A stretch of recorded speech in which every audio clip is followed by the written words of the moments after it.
Procariontes versus eucariontes. A diferença entre uma kitnet e um condomínio.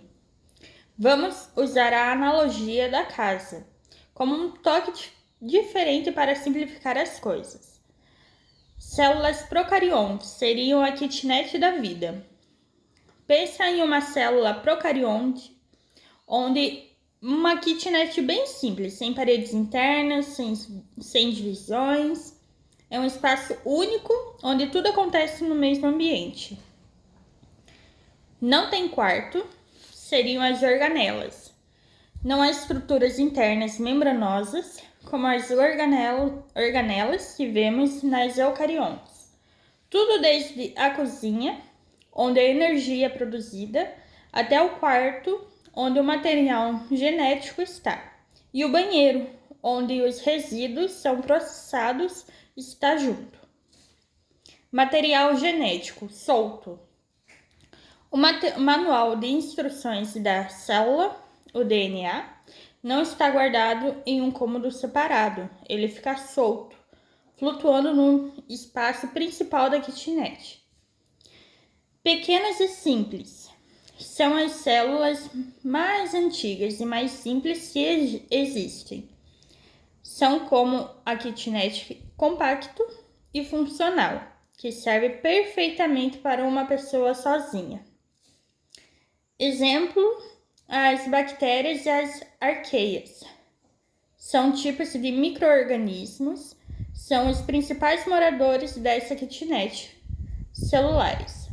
São organismos unicelulares formados por uma única célula, que consegue viver e se reproduzir de forma eficiente com essa estrutura básica.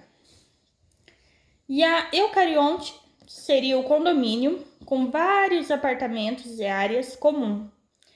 Agora imagine uma célula eucarionte como um condomínio de luxo, com vários apartamentos, áreas comuns e um sistema de segurança robusto. Cada apartamento e área comum tem uma função específica e bem definida, com os quartos, as organelas.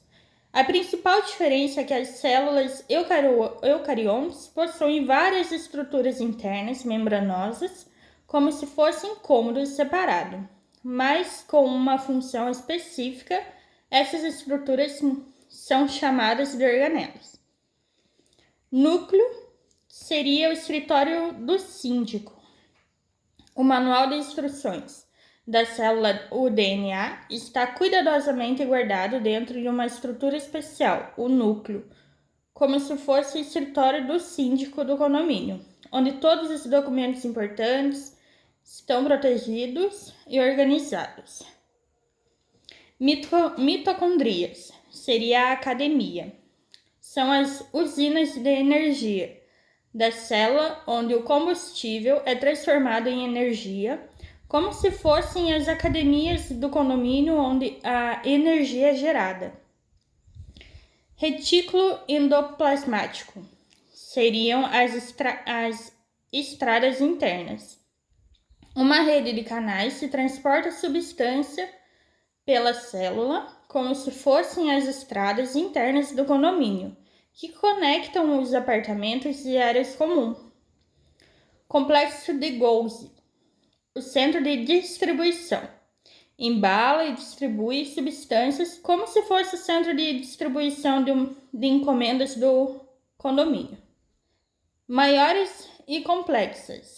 São células geralmente maiores e muito mais complexas, como um condomínio, que pode abrigar muitas pessoas e atividades diferentes. Transporte através da membrana, como as coisas entram e saem da célula. Imagine uma membrana celular como a porta de entrada de uma festa muito exclusiva. Para entrar ou sair, as substâncias precisam seguir algumas regras, e cada tipo de convidado, as substâncias, tem uma forma diferente de passar por essa porta. A primeira, a difusão simples.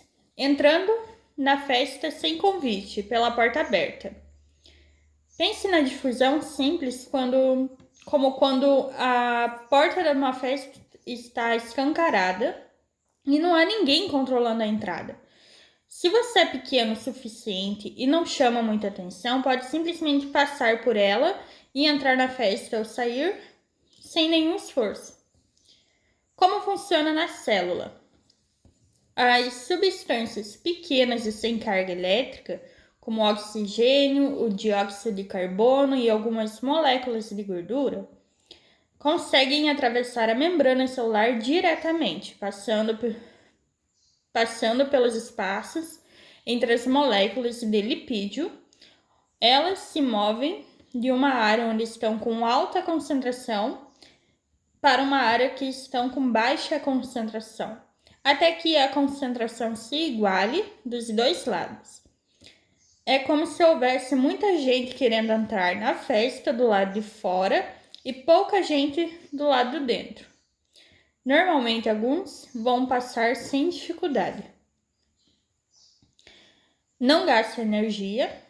Esse processo é gratuito para as células. Não existe nenhum gasto de energia. 2. A osmose. A festa da água. Só ela consegue entrar por essa porta. A osmose é um tipo especial de difusão, mas é exclusiva para um convidado. Muito importante. A água. Imagine que a festa tem uma porta especial, um pouco mais seletiva, que só permite a passagem da água, e a água sempre vai para onde a festa está mais animada, ou seja, onde tem mais solutos, outras substâncias dissolvidas. Como funciona na célula? A água se move através das membranas semipermeáveis, que permite a passagem da água, mas restringe e de outras substâncias. De uma área onde a concentração de solutos é menor, ou seja, não há mais água livre para uma outra área, para a área onde a concentração de solutos é maior, menos água livre. A água tenta diluir a área mais concentrada. Não gasta energia. Assim como a difusão simples, a osmose não existe gasto de energia da célula. 3. Transporte ativo, entrando na festa VIP com ingresso caro e segurança. Agora, para os convidados mais exigentes ou que precisam entrar contra a maré, ou seja, de uma área de baixa concentração para uma de alta concentração, a coisa muda de figura. O transporte ativo é como tentar entrar na festa VIP, quando você é a única pessoa a querer entrar, mas a festa já está lotada. Você precisa de um ingresso caro, seria energia, e de um segurança, seria a proteína transportadora, para te ajudar a passar pela porta. Como funciona na célula? A célula usa proteínas especiais nas membranas como seguranças ou porteiros, para mover substâncias como íons, açúcares e aminoácidos através da membrana. O detalhe crucial é que o transporte pode acontecer contra a gradiente de concentração, ou seja, de uma área de baixa concentração para uma de alta concentração. Gasta energia ATP. Para fazer isso, a célula precisa gastar energia, geralmente na forma de ATP, a moeda energética da célula. É como pagar os ingressos bem mais caro para entrar na festa VIP. Exemplo: a bomba de sódio e potássio é um exemplo clássico para bombeia. Íons de sódio para fora da célula e íons de proteína para dentro, mantendo concentrações diferentes, são cruciais para o funcionamento de nervos e músculos. O resumo da festa exclusiva. A difusão simples é um convidado pequeno e discreto que entra pela porta aberta, sem esforço, sem pagar. A osmose. Você é água e só você pode entrar por uma porta especial, indo para onde a festa está bem mais cheia de outras pessoas. Transporte ativo. Você precisa entrar na festa VIP, mesmo que ela seja lotada. Para isso, você paga o ingresso mais caro, que seria a energia, e um segurança, a proteína transportadora, para te ajudar a passar. A Aventura de Equilíbrio em Celulândia, um conto de biomoléculas e tampões. No vasto e complexo reino de Celulândia, governada pela sábia rainha Célula, a paz e a harmonia dependiam de um equilíbrio delicado. Esse reino era sustentado por 4 pilares essenciais: os aminoácidos, os robustos construtores, as proteínas, os trabalhadores incansáveis, os carboidratos, os fornecedores de energia e os lipídios, os guardiões das fronteiras e reservas. Nosso herói, o jovem e corajoso Tampão, tinha a missão mais vital de todas: manter o pH do sangue, a atmosfera do reino, sempre em perfeito equilíbrio.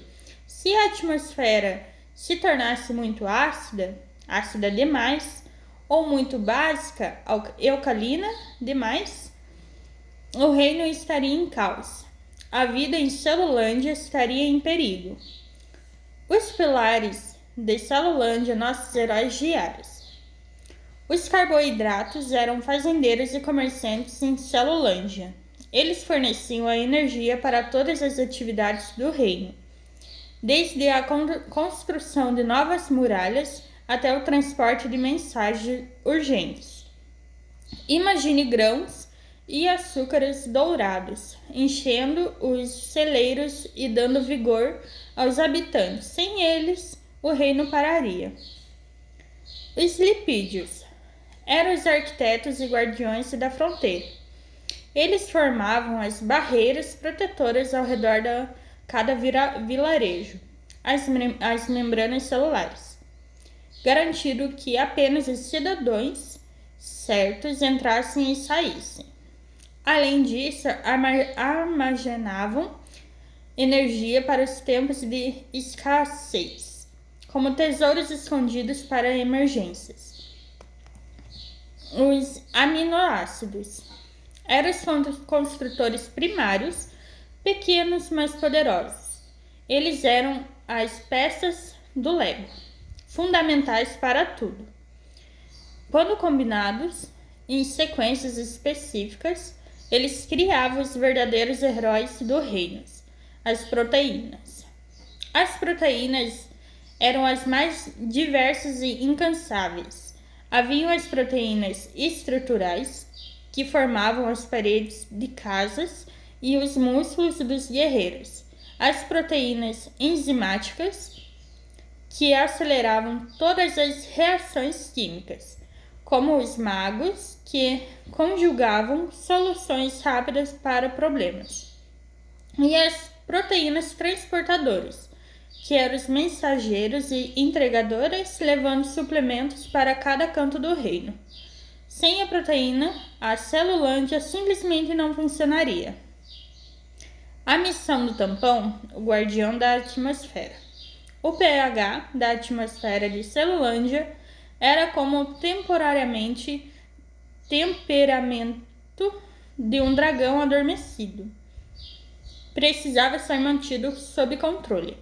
As atividades diárias dos cidadãos, metabolismo, a ingestão de alimentos ácidos ou básicos e até mesmo o estresse poderiam fazer a atmosfera balançar, tornando-a perigosamente ácida ou básica. E aqui o nosso herói, o Tampão, entrava em ação.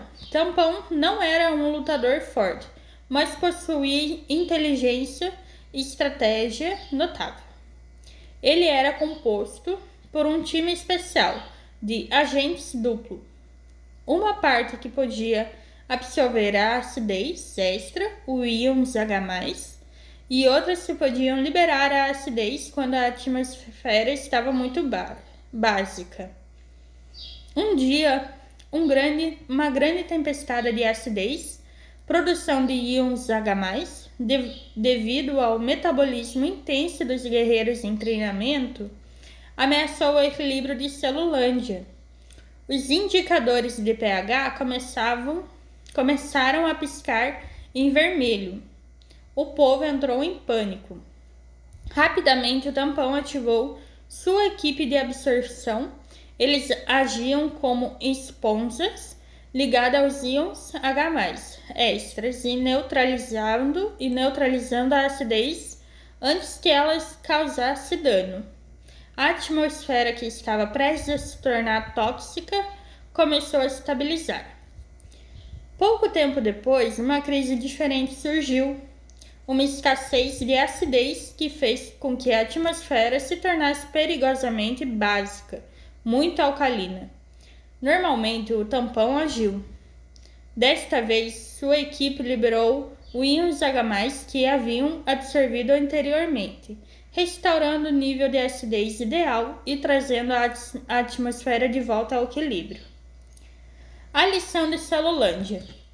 Graças à ação constante e vigilante do tampão e à colaboração essencial dos carboidratos, lipídios, aminoácidos e proteínas, o reino de Celulândia prosperava em paz. A história de Celulândia nos mostra que, assim como o nosso próprio corpo, cada componente tem um papel vital e o equilíbrio químico mantendo pelos sistemas tampões é a chave para a vida. Nosso sangue é o exemplo perfeito desse equilíbrio.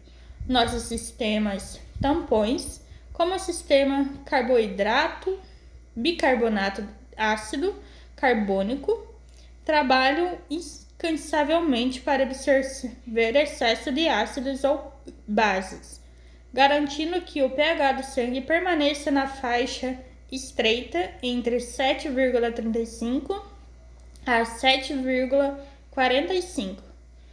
Essa estabilidade é fundamental para que nossas biomoléculas, proteínas, enzimas e etc. possam funcionar corretamente e manter nosso corpo vivo e saudável.